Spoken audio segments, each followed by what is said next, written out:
Hello student.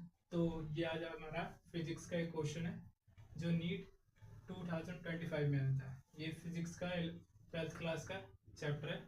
देखिए ये 9th chapter है। 9th चैप्टर है रे ऑप्टिक्स और ऑप्टिकल इंस्ट्रूमेंट। अब ये जो क्वेश्चन है ये ऑप्टिकल इंस्ट्रूमेंट्स में से पूछा गया है। किसके ऊपर? माइक्रोस्कोप के ऊपर। अब जो माइक्रोस्कोप होता है जो छोटी चीजों को देखने के लिए, देखिए इसमें दो लेंस होता है, एक बड़ा वाला एक छोटा वाला लेंस होता है। अब इसका जो डेरिवेशन है वो देख लीजिए कहीं से। अब इसमें फाइनली जो हमारा रिजल्ट आता है मैग्निफिकेशन है, क्योंकि यहाँ पे मैग्निफिकेशन पूछा गया है। इस टॉपिक से ओनली मैग्निफिकेशन पूछा जाता है। MO into ME, magnification power of किसका? मैग्निफिकेशन जो होता है ऑब्जेक्टिव लेंस का, और एक होता है आईपीस का। अब देखिए फाइनली हमारा जो कैलकुलेट करते हैं फाइनली ये हमारा रिजल्ट आता है माइनस वी अपन में U O bracket 1 plus D upon F E होती है। ये मैग्निफिकेशन का क्या होता है? नॉर्मली जो माइक्रोस्कोप होता है उसका मैग्निफिकेशन का फॉर्मूला होता है ये। अब least distance of distinct vision के ऊपर क्या होता है? अब जो ऑब्जेक्ट होता है हम कहाँ पे रख देते हैं? एफ ओ पे रख देते हैं। फोकल लेंथ जो ऑब्जेक्टिव लेंस होता है उसके फोकल लेंथ पे रख देते हैं। ये यहाँ पे उठा के रख देंगे तो हमारा यू एफ के इक्वल हो जाता है। देखिए जो हमारा यू होता है एफ ओ के इक्वल हो जाता है। और जो हमारी इमेज बनती है, जो इमेज यहाँ पे बन रही थी, अब ये इमेज कहाँ पे बनेगी? इस वाले सेंटर पे बनेगी, दूसरे वाले लेंस के। समझिए? अब वी नॉट क्या हो जाएगा? एल के इक्वल हो जाएगा। लेंथ ऑफ जो हमारा माइक्रोस्कोप होता है उसके इक्वल हो जाएगा। जो इमेज बनेगी एल के ऊपर बनेगी। अब देखिए फाइनली क्या हो जाता है, हमारा जो रिजल्ट हो जाता है वो चेंज हो जाता है। जो वी नॉट है वहां पे एल हो जाएगा। देखिए वी नॉट एल के इक्वल हो जाएगा। और जो हमारा यू नॉट है मतलब ऑब्जेक्टिव जो ऑब्जेक्ट का डिस्टेंस है कहाँ से? ऑब्जेक्टिव लेंस से, तो वो किसके इक्वल हो जाएगा? एफ ओ के इक्वल हो जाएगा। फोकल लेंथ एफ ओ के इक्वल हो जाएगा। और जो ये 1 होगा वो हटा देंगे हम, और डी बाय एफ ई ये बच जाएगा finally.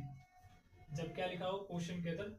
Least distance of distinct vision, या ये भी लिखा हो डिस्टिंक्ट विजन, तब भी ये वाला फॉर्मूला लगा सकते हो। अब इस क्वेश्चन में देख लेते हैं क्या बोला गया। Microscope has an objective of focal length. Objective of focal length का मतलब क्या है? ये एफ ओ की वैल्यू गिवन होगी यहाँ पे। कितनी है एफ ओ? 20 सेंटीमीटर।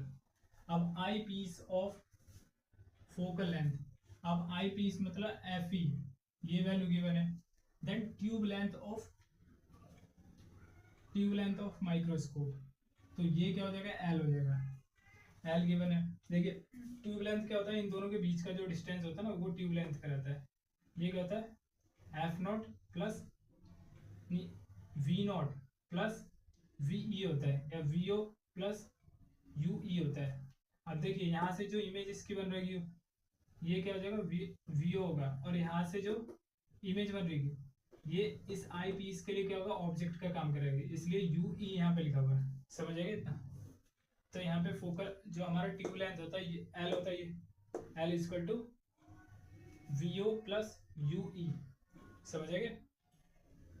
ये हो जाएगा यहाँ पे। If the distance of distinct vision, देखिए अब डिस्टेंस ऑफ डिस्टिंक्ट विजन है, vision of eye is 20 centimetre. अब ये 20 सेंटीमीटर क्या होता है? हमारा कैपिटल डी होता है। कैपिटल डी लेते हैं इसको 20 centimetre. The magnification in the microscope. अब हमें क्या निकाला? मैग्निफिकेशन। अब ये वाला सिंपली हमें फॉर्मूला लगाना है। तो m is equal to L की वैल्यू कितनी गिवन है यहाँ पे? 40। और फिर एफ नॉट की वैल्यू कितनी गिवन है? एफ ओ की वैल्यू 2। और फिर डी कितना है? 25 सेंटीमीटर होता है। और फिर एफ ई का मतलब focal length of eye piece 4। तो यहाँ पे ये रख देंगे। अब ये 4 से 4 कट गया, यहाँ पे 10 बचेगा, ये 5 से कट गया, और 5 5 जा 25 5 जा 125 हो जाएगा। तो इसका आंसर कौन सा हो जाएगा? बी वाला हो जाएगा। देखिए समझ आएगा? ये पूरा यहाँ पे डेरिवेशन वाला जो पोर्शन होता है ये लिख रखा है यहाँ पे। और फाइनली यहाँ पे जो रिजल्ट आएगा least distance of distinct vision, तो ये याद रखना। सिंपली जो जनरली जो इसका फॉर्मूला होता है ये होता है माइक्रोस्कोप का और कुछ केसेस में हम क्या लिखते हैं, ये वाला फॉर्मूला। समझ आ गया।